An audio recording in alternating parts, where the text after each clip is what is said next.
যেই দিন ঈদে মিলাদুন্নবী হবে সেই দিন ট্রাকে করে আল্লাহ রাসূলের প্রতি ভালোবাসা দেখানোর জন্য বের হয়েছে আর বলছে ইয়া নবী সালাম আলাইকা, বলে না? অথচ এই বাক্যের মধ্যে যে আল্লাহ রাসূলের অপমান হয় সেটা কিন্তু আমাদের এই ভাই জানে না। আমি তাদেরকে বলতে চাই, হে ভাই, তোমরা যারা ইয়া নবী সালাম আলাইকা পড়ো, তারা একবার আল্লাহ তার রাসূলকে কিভাবে ডেকেছে একবার তো দেখো। সারা কোরআন একবার তো খুলে দেখো। এই সমগ্র কোরআনের প্রথম থেকে নিয়ে শেষ পর্যন্ত আল্লাহ অন্য নবীদেরকে যতবার ডেকেছেন সব নবীকে নাম ধরে ডেকেছেন। ইয়া জাকারিয়া, জাকারিয়ার নাম ধরে ডেকেছেন। ইয়া ইব্রাহিম, ইব্রাহিম আলাইহিস সালাতু ওয়াস সালামের নাম ধরে ডেকেছেন। কিন্তু যখন আমাদের নবী মুহাম্মদ সাল্লাল্লাহু আলাইহি ওয়াসাল্লামকে ডেকেছেন তখন বলছেন ইয়া আইয়ুহান নবী কুল্লি আজওয়াজিক। আইয়ুহান নবী, আপনারা তাশাহুদে পড়েন না আইয়ুহান নবী? না তাশাহুদে ইয়া নবী আছে? তাশাহুদে কি আছে? আইয়ুহান নবী আছে। তাহলে ইয়া নবী আর আইয়ুহান নবীর মধ্যে পার্থক্য কি?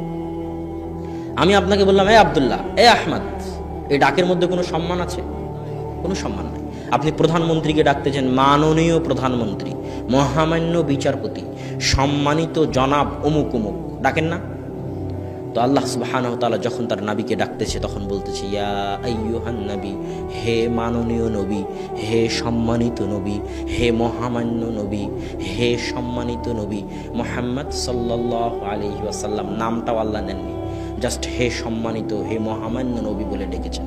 আর সেই জায়গায় তারা বলছে ইয়া নবী মানে এই মোহাম্মদ, ইয়া নবী মানে এই মোহাম্মদ, নাউযুবিল্লাহ। আর তারা বলতেছে তারা নাকি আল্লাহ রাসূলের আশিক। হে ভাই, আপনি একবার চিন্তা করুন যে আপনি আল্লাহ রাসূলের আশিকের নামে আল্লাহ রাসূলকে অপমান করতেছেন।